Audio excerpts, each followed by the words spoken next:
In the dark canvas of the cosmos, where galaxies drift like ancient ghosts and stars are born in silent clouds of gas, there exist places where time halts and reality breaks down. These are black holes, enigmatic voids from which no light escapes. They are not objects in the traditional sense, but regions where the very fabric of space-time is twisted into a vortex of gravity. Anything that wanders too close, dust, light, even entire stars, vanishes, consumed forever by the singularity at its heart. Yet hidden within their terrifying power lies a tantalizing question, one that dances on the edge of science and science fiction. Can we harvest energy from a black hole? Could we, someday, turn nature's most destructive force into a limitless source of power? It seems impossible, absurd even, and yet, theoretical physics doesn't forbid it. In fact, it invites us to consider the possibility. This is the story of how black holes might not just devour, but provide. Let us begin at the beginning, with the collapse of a star. When a massive star exhausts its nuclear fuel, its core implodes under gravity's crushing grip. If the mass is great enough, nothing can halt the collapse. The result? A black hole, an object so compact that its escape velocity exceeds the speed of light. But this phrase, an object, is misleading. A black hole is not a solid ball or a sphere of matter. Instead, it is an empty region defined by a boundary, the event horizon. This is the point at which return becomes impossible. What lies beyond it is veiled, forever hidden from the outside universe. But black holes are not all alike. Some are quiet and dormant. Others, especially those surrounded by infalling gas and matter, become engines of unimaginable energy. As matter spirals inward, it forms an accretion disk, a glowing ring of superheated gas. Friction and gravity heat this material to millions of degrees, making black holes among the brightest objects in the universe, not because of what escapes them, but because of what is trying to get in. Even stranger are spinning black holes, or Kerr black holes, named after New Zealand mathematician Roy Kerr. These don't just sit and devour. They rotate, dragging space-time around with them in a whirlpool of twisted geometry. And it is in this swirling boundary, the ergosphere, that a door to energy extraction opens. In 1969, Sir Roger Penrose proposed a mind-bending idea. What if you could pull energy out of a black hole without ever touching the singularity? His thought experiment, now called the Penrose process, begins with a particle or spacecraft entering the ergosphere. Here, because of the extreme rotational distortion of space-time, it becomes possible for a particle to split into two, one part falling into the black hole, the other being flung outward with more energy than the original. How is this possible? The key is that inside the ergosphere, some orbits allow particles to possess negative energy relative to a distant observer. If a particle with negative energy is swallowed by the black hole, it effectively reduces the black hole's angular momentum. This lost rotational energy is transferred to the particle that escapes. In other words, the black hole spins a little slower, and the escaping particle gains energy that could, in theory, be captured. The implications are staggering. Black holes, once thought to be pure consumers, could be mined for energy. If repeated on a large scale, this could turn them into cosmic batteries, tapping into the immense angular momentum locked within their spin. It's not fantasy. It's a real consequence of general relativity. But Penrose's idea was just the beginning. While the Penrose process is elegant, it remains difficult to imagine practically engineering. But in the 1970s, another possibility emerged, one that we see playing out on a cosmic scale.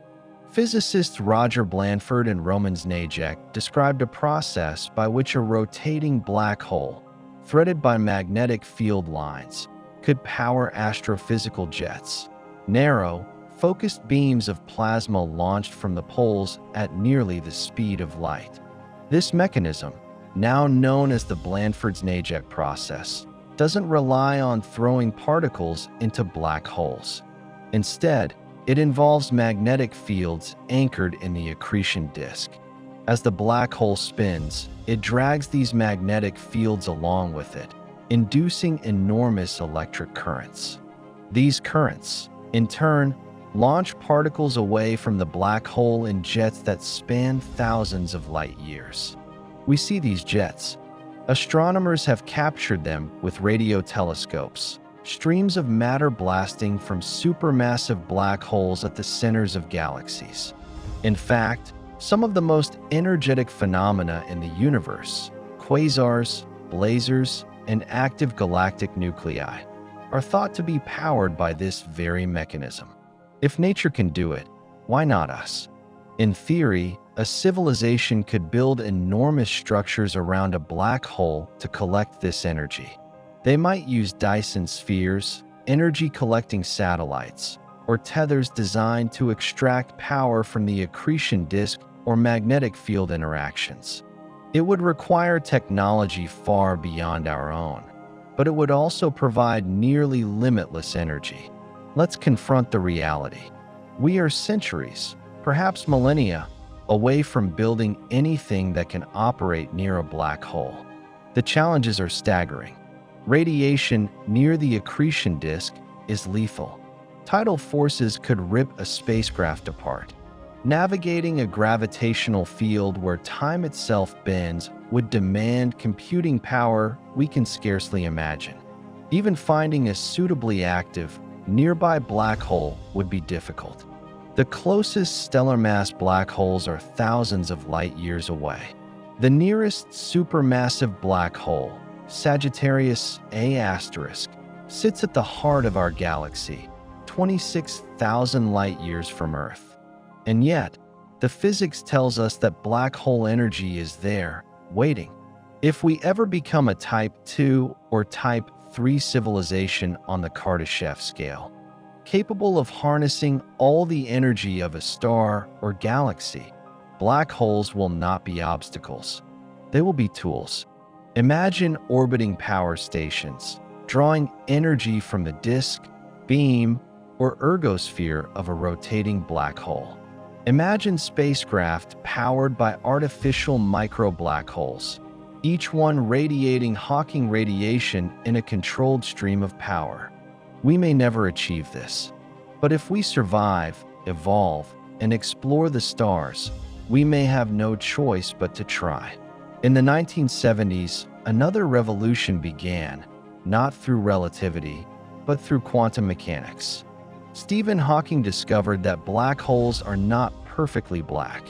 Instead, they emit a faint thermal radiation, Hawking radiation, due to quantum fluctuations near the event horizon. Over unimaginable timescales, this causes black holes to slowly evaporate. Small black holes, in theory, could evaporate in mere milliseconds, releasing tremendous bursts of energy as they vanish. This revelation flipped our understanding. Black holes don't just consume, they die.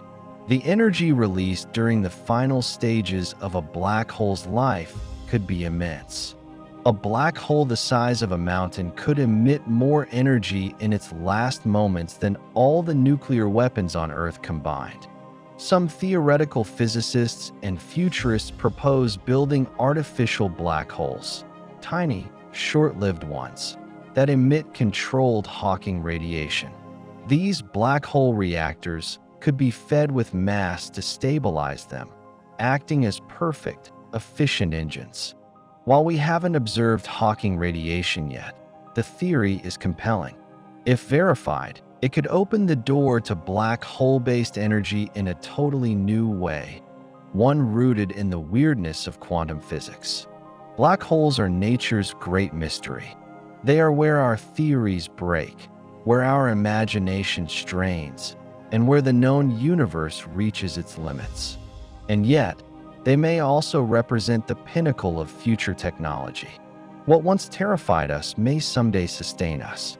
We are still newborns in the cosmos, barely a century into understanding relativity, quantum mechanics, and space-time. But the black holes are out there, spinning, glowing, waiting for a civilization brave enough, advanced enough, curious enough to turn them into something more.